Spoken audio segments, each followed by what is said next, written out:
Assalamualaikum warahmatullahi wabarakatuh. Saya Gusti Novitasari dengan NIM 211250050. Di sini saya akan mempresentasikan hasil makalah saya yang berjudul Psikologi Pendidikan dan Pendidik Profesional. Sebelum memulai ada baiknya kita mengucapkan lafaz basmalah. Bismillahirrahmanirrahim. Langsung saja kita pada pembahasan materi, yaitu pengertian psikologi pendidikan. Pengertian psikologi pendidikan. Psikologi pendidikan ialah ilmu yang sangat penting yang harus dikuasai oleh seorang guru sebagai pendidik dan pengajar. Psikologi pendidikan yaitu mata pelajaran yang penting yang membuat seorang pendidik bertujuan membantunya memberi perilaku belajar siswa untuk membantu menemukan solusi dari masalah yang dihadapi oleh peserta didik serta memberi saran kepada peserta didik. Psikologi sebagai salah satu disiplin ilmu yang sangat digunakan pendidikan.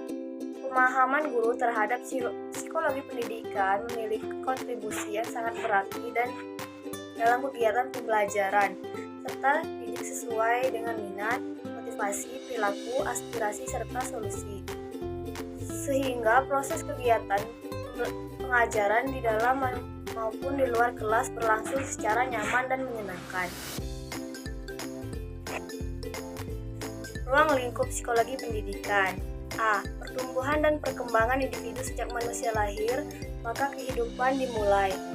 Ada dan akan mengalami pertumbuhan dan perkembangannya. Di dalam proses pertumbuhan terjadi pula proses perkembangan. B. Kejiwaan anak. Ruang lingkup yang dikaji oleh psikologi pendidikan adalah psikologi atau keadaan jiwa dari anak. Pada masa kanak-kanak adalah masa yang paling mendasar. Apa yang dialami oleh seorang akan sangat memberikan makna yang sangat mendalam begitu mempengaruhi pembentukan kepribadian seorang dalam kehidupan nanti masyarakat. C. Motivasi setiap perbuatan yang dilakukan termasuk perbuatan belajar disebabkan oleh suatu dorongan. Agar proses pembelajaran berhasil, setiap guru di kelas yang berperan sebagai pendidik dan pengajar harus memahami perbedaan karakteristik psikologi siswa. Seringkali terjadi di dalam kelas gejala gangguan atensi yang menjadi faktor psikologis yang dialami siswa di kelas. Hal tersebut harus dikenali dan dipahami oleh guru sebagai pengajar dan pendidik di kelas. Objek pembahasan psikologi. Objek pembahasan psikologi adalah manusia karena sifat-sifat manusia yang sangat kompleks dan unik. Sedangkan objek psikologi biasanya dibagi menjadi dua macam, yaitu A. Objek material, yakni objek yang dipandang secara keseluruhan. Adapun objek material dari psikologi ialah manusia itu sendiri. Di samping menjadi objek psikologi, manusia juga menjadi objek bagi ilmu-ilmu yang lain. Contohnya, sosiologi, kedokteran, antropologi, dan sebagainya. B. Objek formal, yakni objek yang dipandang secara keseluruhannya. Objek formal. B. Objek formal. Jika dipandang menurut aspek mana yang dipentingkan dalam penyelidikan psikologi itu, dalam hal ini maka objek formal dari psikologi adalah benda menurut perubahan zaman dan pandangan para ahli masing-masing. D. Manfaat psikologi pendidikan. Manfaat mempelajari psikologi pendidikan bagi guru dan calon guru dapat dibagi menjadi dua aspek, yaitu 1.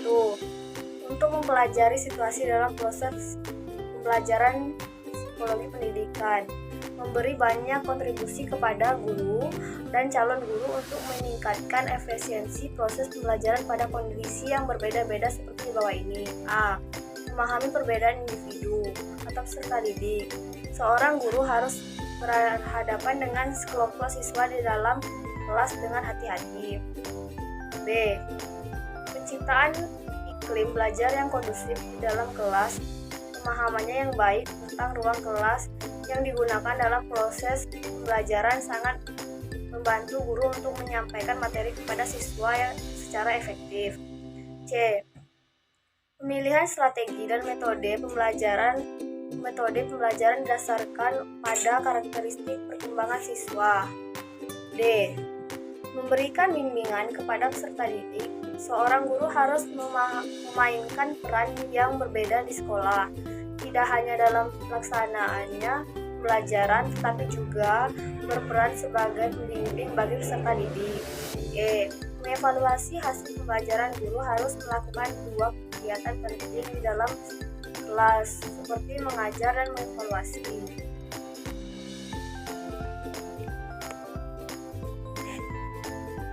2. Untuk penerapan prinsip-prinsip belajar mengajar. A. Menetapkan tujuan pembelajaran. Tujuan pembelajaran mengacu pada perubahan perilaku yang dialami siswa setelah dilaksanakannya proses pembelajaran. B. Penggunaan media pembelajaran. Pengetahuan tentang psikologi pendidikan diperlukan guru untuk merencanakan dengan tepat media pembelajaran yang akan digunakan. C. Penyusunan jadwal pelajaran. Jadwal pelajaran harus disusun berdasarkan kondisi psikologis serta didik. Misalnya, mata pelajaran yang dianggap sulit bagi siswa seperti matematika ditempatkan di awal pelajaran, di mana kondisi siswa masih segar dan semangat dan menerima materi pelajaran. E. Pendidik profesionalisme. Dalam Kamus Besar Bahasa Indonesia, profesionalisme diartikan sebagai mutu kualitas dan tindak tanduk yang merupakan ciri suatu profesi atau orang yang profesional. Dalam studi tentang masalah profesionalisme, kita akan berkenalan dengan jumlah definisi tentang profesi. Secara tradisional, profesi mengandung arti prestise, kehormatan, status sosial, dan otonomi lebih besar yang diberikan masyarakat kepadanya. Jadi, dapat disimpulkan bahwa profesionalisme adalah sifat-sifat atau kemampuan, kemahiran, cara pelaksanaan suatu dan lain-lain yang dilakukan oleh seorang pendidik. Pendidik adalah suatu profesi. Sebelum bekerja sebagai pendidik, terlebih dahulu dididik dalam suatu lembaga kependidikan.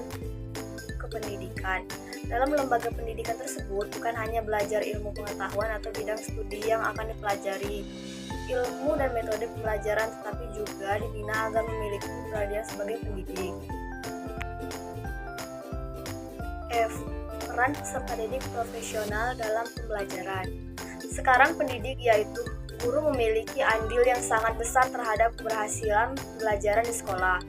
Guru sangat berperan dalam membantu perkembangan peserta didik untuk mewujudkan tujuan hidupnya secara optimal.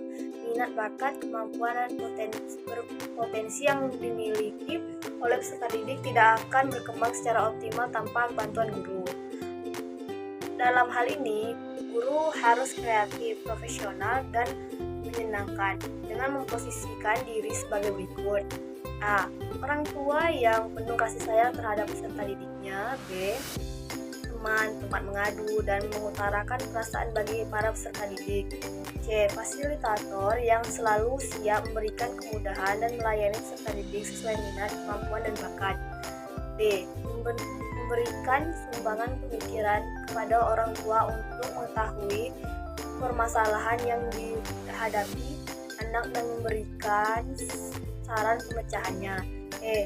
Memupuk rasa percaya diri, berani, dan bertanggung jawab. F. Mengembangkan proses sosialisasi yang wajar antar peserta didik, orang lain, dan lingkungannya. G. Mengembangkan kreativitas. G. Upaya meningkatkan pendidik profesional. Di dalam upaya peningkatan profesional guru oleh pemerintah dan lembaga-lembaga pendidikan, harus sinkron antara pemerintah dengan lembaga-lembaga pendidikan maupun guru itu sendiri. Pemerintah telah berupaya untuk meningkatkan profesionalitas guru, diantaranya meningkatkan kualifikasi dan persyaratan jenjang pendidikan yang lebih tinggi bagi tenaga mengajar mulai tingkat sekolahan sampai perguruan tinggi. Penyetaraan diploma 2 bagi guru-guru SD, diploma 3 bagi guru-guru SLTP, dan strata 1 sarjana bagi guru-guru SLTA. Meskipun demikian, Penyetaraan ini tidak bermakna banyak kalau guru tersebut secara pribadi kurang memiliki daya untuk melakukan perubahan. Peningkatan profesionalitas harus didukung oleh kondisi yang kondusif, artinya tingkat kesejahteraan yang memadai dan mekanisme kontrol yang efektif.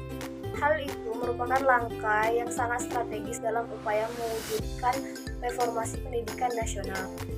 Hanya itulah hasil dari makalah saya. Terima kasih. Saya akhiri. Wassalamualaikum warahmatullahi wabarakatuh.